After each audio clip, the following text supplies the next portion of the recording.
We are sharing as much information as we can, as possible.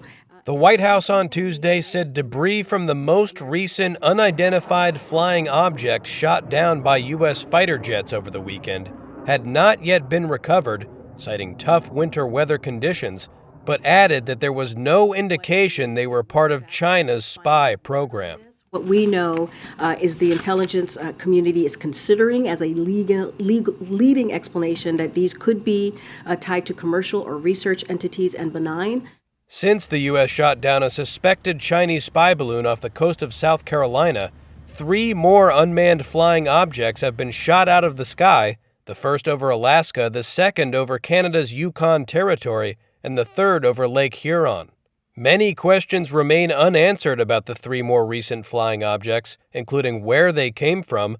On Capitol Hill, Senate Majority Leader Chuck Schumer said senators were getting regular briefings on the matter. U.S. and Canadian forces are working to recover the objects that were shot down. In the briefing, the military and intelligence people outlined their approach to each of the 4 objects. What I can say after our briefing is that our defense and intelligence agencies are focused like a laser on gathering every piece of information about these objects to figure out exactly what's happening.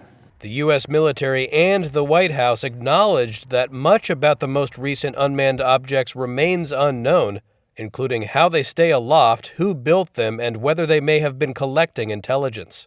Republican Senator Dan Sullivan of Alaska, where an unidentified object was brought down on Friday, said the White House needed to be more forthcoming with information about the incidents. When you don't provide information and there's a dearth of information, it can lead to wild speculation. It can lead to unfounded fears.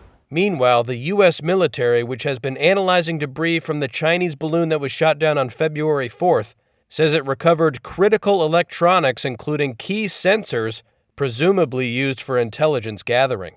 China denies it was a spy vessel and on Tuesday reiterated an accusation that the U.S. was flying its own high-altitude balloons into China's airspace, aggravating already rocky relations between the 2 world powers.